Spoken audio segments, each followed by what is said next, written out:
And now, it's time for another Dice Tower review with Tom Vasel.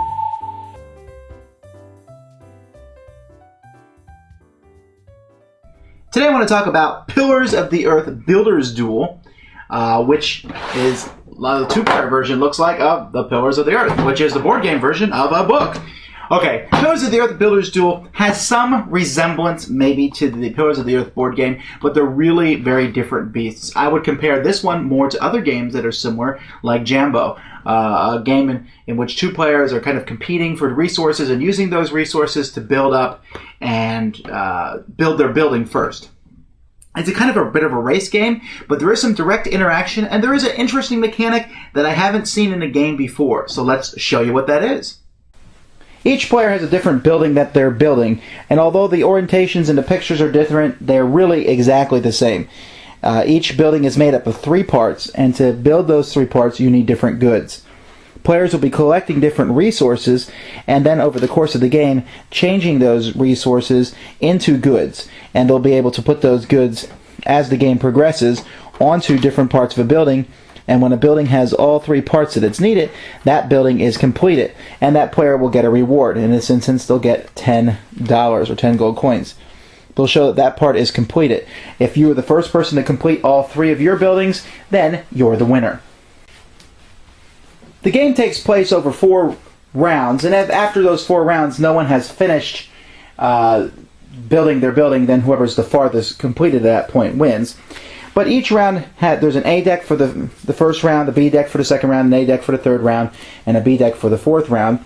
And in each round, it takes place in different sections. In each section, you're going to draw 9 cards randomly and place them face up like this. Then the player who has the Seal of Power gets to go first, and they will remain first until that is taken away from them. They have 3 seals of themselves that they're going to be putting on the board, and they put them down in a tic-tac-toe arrangement. For example, they could put them like this, or they could put the 3 tokens like that. It doesn't matter, but they're picking 3 cards that they want to use. Now, we look at these cards, and there's different cards that you'll want, and I'll explain it in a moment. But once the person who has the Seal of Power puts their 3 down, then the other player puts their 3 down, but they must cross this line. So if blue went here, red could not do this. That is not possible. Red would have to do something like this. Okay, but let's say that red does something like this instead. He has a diagonal row, it crosses there. So, red is going to get these 2 cards, blue is going to get these 2 cards, and they're both going to fight over those cards. Now, at the beginning of the game, each player gets some seals. For example, here's a seal, has a 4 on one side and a 1 on the other. They get one with a 0 on one side and a 5 on the other. They get a 3 on one side and a 2 on the other. And then they get a seal of their color. So here's, for example, red seal, which is a 2 and a 3. Now, to fight over this card, you have to have the most power. Both players will take a seal, and they will flip him. And that's their number that they have. So for example, here they both flip the 4 and 4, and you can continue flipping as many seals as you want, but every seal that you use will be gone. Once you've used your seal, the one that's your color, then you're done. So let's say red decides to use his seal there, blue flips another seal, gets a 0, that's no help. So blue flips his seal and gets a 2 also. It's now a tie. Since blue has the Seal of Power, blue wins the tie. All the regular seals are taken away from the winner. The loser gets to keep one of the seals that they've used, and both players get to keep their color seal that they've used. So it's a pretty interesting system, and you'll want to try to get more seals as the game progresses.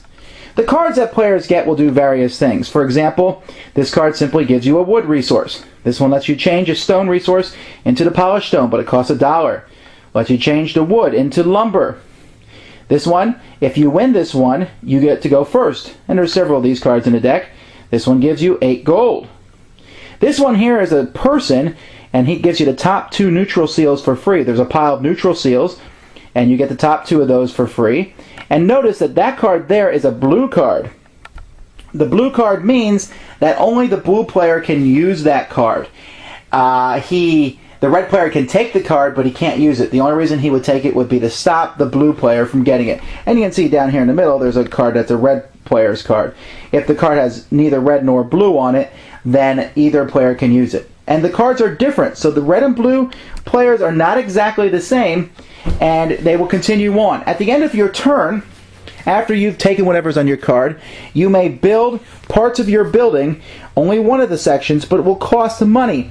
It costs only a little bit to put one piece down, but if you're going to put, like, for example, all 3 down, then you pay 12 gold, which is ridiculously high. It costs 2 to put 1 down, 6 to put 2 down, 12. So if you're going to try to finish a whole section in one turn, you're going to pay for it. Money is a very critical resource in this game.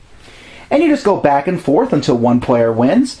Once the A deck is done, the B deck comes out. There's really not a huge difference between them, except there's just different things that you're watching for. Here's a card that lets you buy more of those influence tokens. Here's a card that gives you 2 wool. Then here's a card that gives you ore, which is needed to build that bell. And some of the cards you can keep and use them later on. For example, this card you can keep and use later on. Use a card that does not have a character marker on it. Alright, so you can use that card later on. Keep it and pay it, and it has a one-time use on it. First person to get their building done is the winner. There's several things I like about this game. One, I like the fact that red and blue aren't the same. Red, I can't really give you red is the sneakier player and blue. They just have different action cards. It seems to be fair and balanced, but I like how that works. I like the fact that you have to battle each turn over a seal. There is forced interaction, but it does work. And the whole flipping seals idea is really useful. That 0-5, should you flip it? Because if you get the 5, you'll do well, but the 0 won't help you at all, while the 2-3 is a guaranteed you to get something. And it's a neat concept, and while you might get tired of flipping coins after a while, it is a lot of fun. I enjoy that. The whole idea of getting resources and building something, well, we've seen that a million times before, but here it works well. It's a quick, good 2-player game.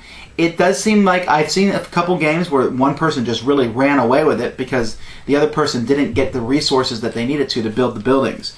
You build a building, it gives you a benefit. One part of it gives you 2 extra seals. Another building gives you $10. Another building lets you change some of your resources, upgrade them into the things you need to build your building.